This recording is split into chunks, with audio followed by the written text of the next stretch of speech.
Hello everyone, I hope you guys are doing well. If you're new, my name is Serena. I do handbag and fashion videos, and if you're interested in this kind of content, I would really welcome you to click that subscribe button and join the family.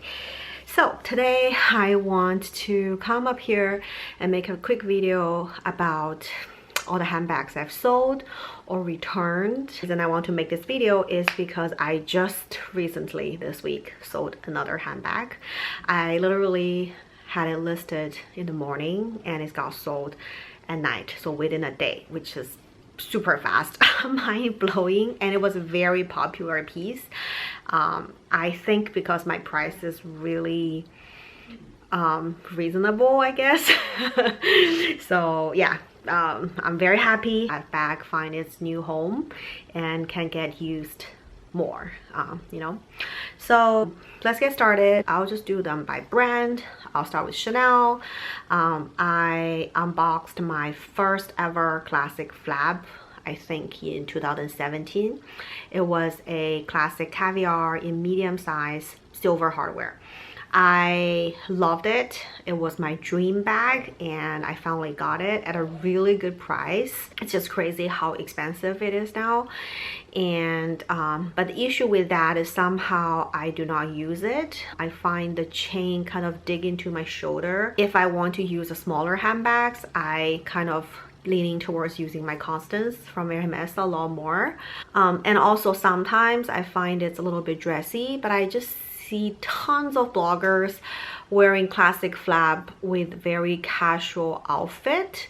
Somehow myself, I just couldn't pull it off, like with sweatshirt and sweatpants with a classic flap. It looks very weird on me dressing it down, but when it dresses up, because it's silver hardware, it's not really matching with the jewelry that I usually like to choose for like a particular event, like a wedding or anything, right? So if it's gold, I may not sell it, but because of the silver, it actually adds a little bit like cool tone to it and like cool daily use, which is perfect, right, if you like that vibe, but somehow just not working for me very well.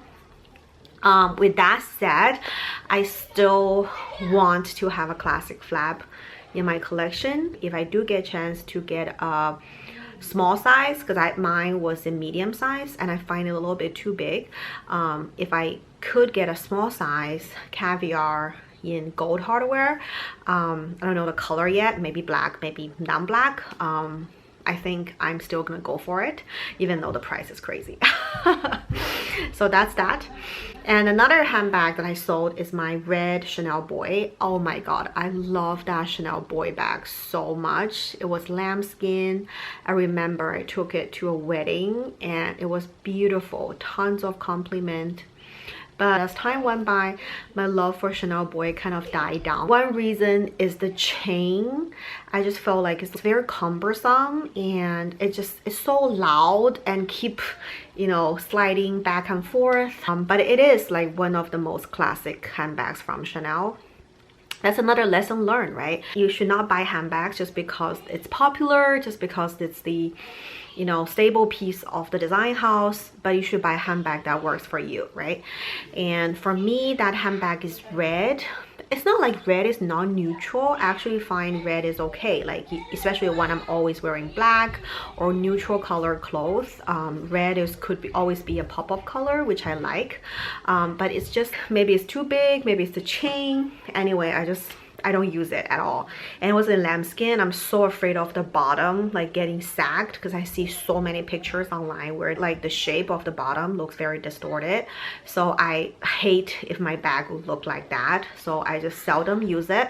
So I sold it to one of my subby. She's so lovely and she likes it, so I'm glad that, you know, beautiful art piece find a new home as well. The third one is also from Chanel. It's also a Chanel boy. This is not something that I sold, rather I returned. I actually unboxed it on this channel. I love the color combo. Caviar light gold hardware. The color combo is just to die for. but it's a boy, so I kind of forgot because I sold my red boy for a while. Like my memory of that bag kind of faded away until I got that small boy, and all the memories flashed back, like why I didn't like the boy. I didn't actually use the bag. I just tried it on at home and it starts to bother me, and I told my essays like if it's bothering me within a week, like just a couple of try-ons at home, I'm sure I'm not gonna use it a lot in the future. So I feel very sorry to my essay that I had to return it, and but he is so cool, and he's like, yeah, sure, you should just get something that you will really love. So I ended up returning it. And the fourth Chanel handbag is the Chanel Walk. It used to work for me so well. Oh my god, I use it so much and I rave about it all the time on my channel, and it's such an easy, casual, you know, take it with me and just go out, you know, a handbag, and I just love it actually. But the issue is with COVID, I felt like I need to carry a little bit more things with me, like extra mask, hand sanitizer, which makes the bag not as functional and practical.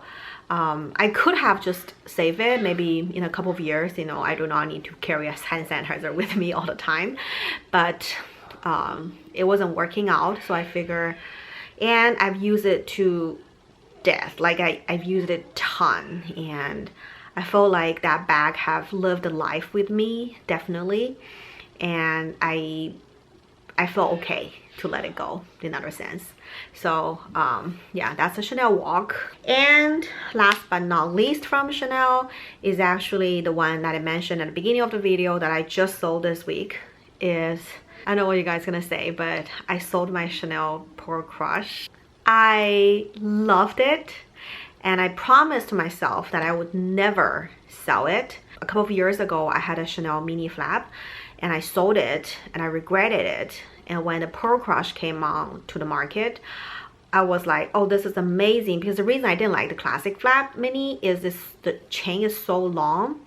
So when they have the Pearl Crush, I was like, this is genius design, right? And it's so beautiful.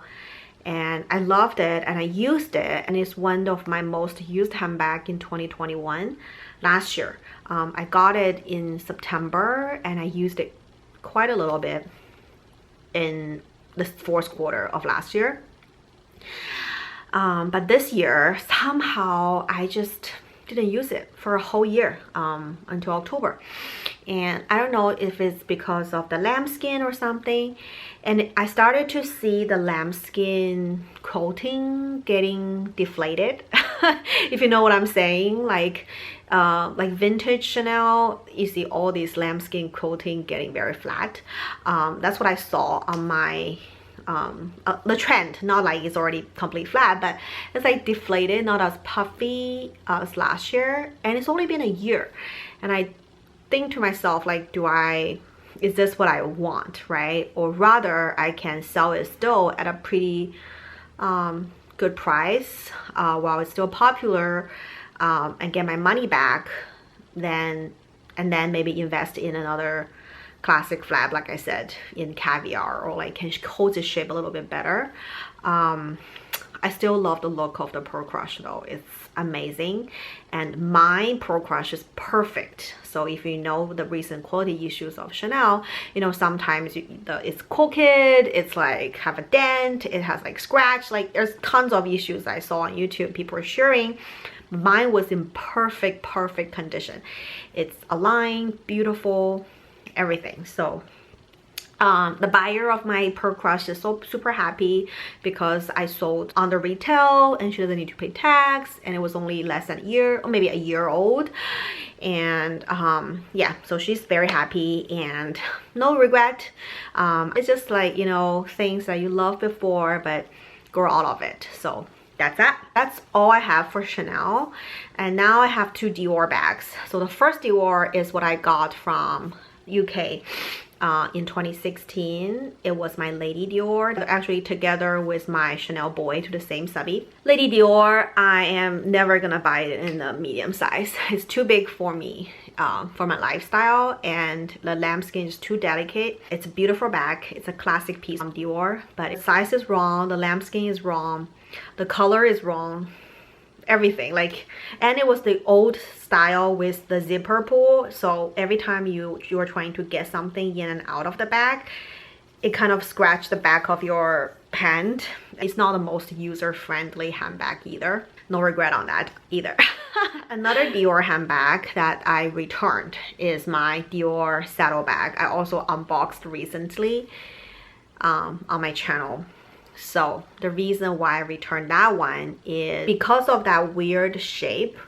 I think it only looks good on my left shoulder. So if your habit of wearing handbags is on your left shoulder, I would still recommend it. Like my mom, she likes to wear all her handbags on her left shoulder, but for me, I like to wear handbags on my right shoulder. So if you wear that bag on your right shoulder, it looks very ugly. I hate it. That's why I return it. But if you just handheld it or put it at a crook of your arm, it's actually perfect. It looks beautiful. It's such a unique design and everything. But yeah, I wish it's the other way around. But you know, people have different habit of wearing handbags, right? So it's just not working for me. Nevertheless, still a classic piece. I think all my handbags are pretty classic. There are 3 more handbags that I returned. I did unbox them on my channel because when I unboxed it, I didn't think I would not keep them. Actually, I just filmed the video, upload it on the same day. By the time I return it, the video is already up. I just don't want to just take it down, you know. I did put some effort and time into editing, uploading, and everything, and I want to share with you guys, right, for the bags, just to have some eye candy also. The first one is the Louis Vuitton Sac Plat in a not the super petite size, but one size higher. I thought I would like it, but then like relatively small handbags, like I just don't feel very secure. So I ended up returning that one. And the second one, YSL Toy Loulou. That video actually has a lot of people asking me about how wear and tear, how like what's the colors, or giving me a lot of compliment and asking me questions. I'm just so sorry that I could not answer all these questions in terms of wear and tear because I no longer have the bag. And the reason, I don't remember if I mentioned a little bit on my video, is actually from the moment that I unboxed the bag, I felt a little underwhelmed somehow. Especially I have a lot of like lambskin handbag from Chanel. You do the comparison of that one and my Chanel ones, you can immediately see the quality difference, the stitchings, and the way that they connect the hardware YSL. It just looks not as luxurious, and yeah, the underwhelming feeling is very hard to describe, but that's exactly what I felt. So yeah, I ended up not keeping that one, although I got it at a really good price from Sense sale. So if you are liking YSL, I wouldn't recommend you buying any YSL bags full price because they always have sale, right? It's not like Louis Vuitton, Chanel, and Hermes. YSL, you could definitely score some really good deals, especially now with the winter holiday season, you know, approaching. All these like major platforms already having promotions. The last but not least is a handbag from Loewe. It's the mini puzzle. I first got a small puzzle and I returned it, got a mini puzzle. I still love that bag. It was so cute. It was in a camel color, gold hardware, and it fits a ton. It's very special, unique design, but I end up getting my Hermes Lindy, which I felt is a bit similar to some extent, if you know what I'm saying, to that handbags. It's also gold color and with a little bit of like a little Chinese dumpling shape. So I ended up not keeping that handbag and instead loving my Lindy. My Lindy was in 26 size. My friend have a Lindy of the mini size and she loves her Lindy so much as well, and makes me feel like maybe I should add a different color mini Lindy to my handbag collection, but we'll see what my SA offers. So now my collection is a lot more downsized, but I definitely don't have the feeling that I don't have handbags to wear. There were tons of luxury influencers on YouTube that they have like maybe 50-60 handbags. That just gives me anxiety, to be honest, and I don't want to keep that many handbags, you know. I'm not a handbag collector. I buy handbags because I use them, and if it doesn't work out for me for whatever reason, I want to find a handbag a good new home who would love and care about it better than me. So I try to keep my handbag collection total number within 10 and trying to be a luxury handbag minimalist. So yeah, working on that goal, 1 in and 1 out. That's just basically how I do it. Yeah, that's that for today's video. I hope you guys like it. Please don't forget to click that like button. That would really help me out. Thank you so much for watching, and I will see you in my next one. Bye.